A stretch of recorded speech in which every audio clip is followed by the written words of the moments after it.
Bonjour Madame Kaloueba. Bonjour. Le 28 juin à Porche-à-Grands-Pas, il me semble que vous voulez partager avec nous vos premières mesures que vous prendrez lors du premier conseil municipal. Oui, les premières mesures que nous prendrons après avoir élu le maire et les adjoints, ce seront des mesures pour soutenir l'économie, le commerce et le pouvoir d'achat des Sétois. Nous avons décidé de maintenir la gratuité des parkings de plage pendant tout l'été et peut-être même jusqu'à fin septembre. Nous maintiendrons aussi les 2 heures gratuites de parking en centre-ville pour redynamiser et ressoutenir le commerce local et toute l'activité économique liée aux paillotes, les restaurants, tout ce qui entraîne bien évidemment des emplois saisonniers. La deuxième mesure que nous prendrons, c'est plus particulièrement pour les restaurateurs et les bars qui ont été obligés de fermer pendant toute la durée du confinement, c'est de leur permettre une gratuité de l'occupation du territoire communal jusqu'à la fin de l'année. Actuellement, nous avons voté cette gratuité jusqu'à la fin du confinement. Nous le prolongerons jusqu'à la fin de l'année de façon à ce que ça les rassure et que ça leur permette de récupérer économiquement.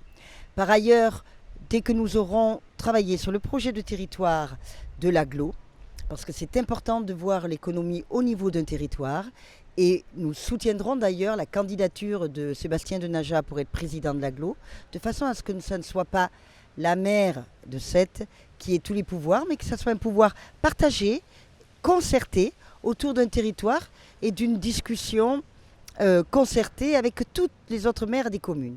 Et nous allons proposer tout de suite d'abord de réorienter les gros budgets destinés aux gros investissements.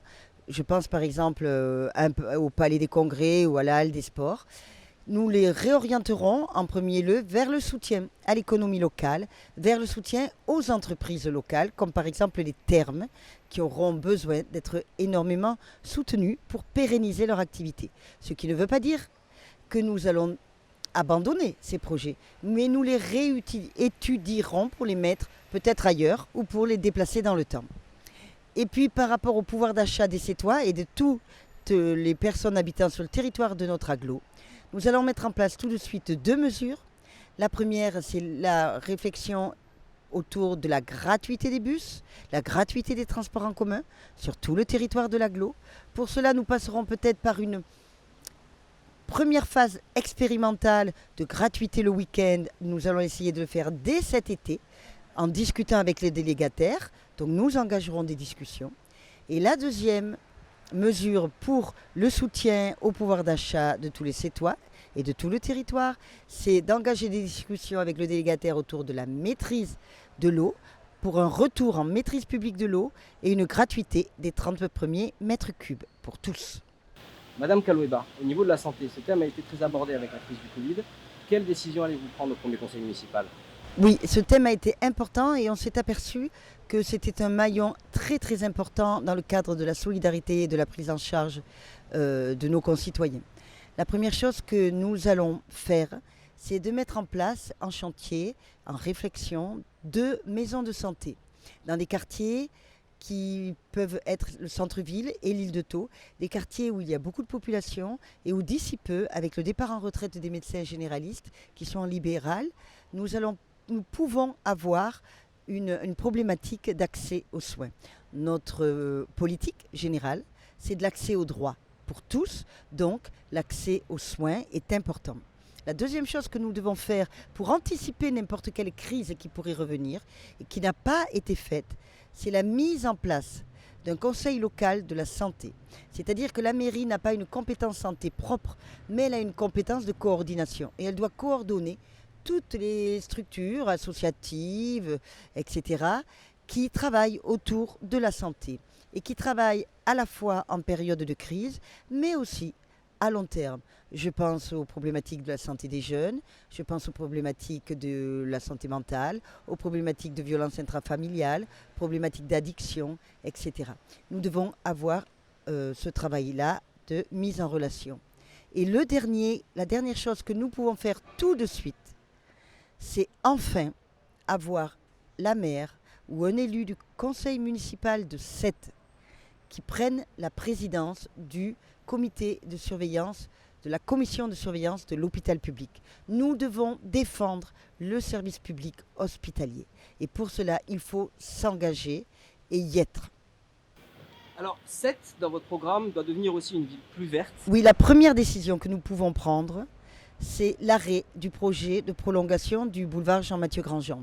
Comme vous le savez, le boulevard Jean-Mathieu Grandjean, le projet de la mairie actuelle, c'est de le prolonger jusqu'au boulevard Chevalier de Clerville. La mairie a perdu, mairie a été mise au tribunal, elle a perdu, elle a fait appel, elle a reperdu, elle se pourvoit en cassation.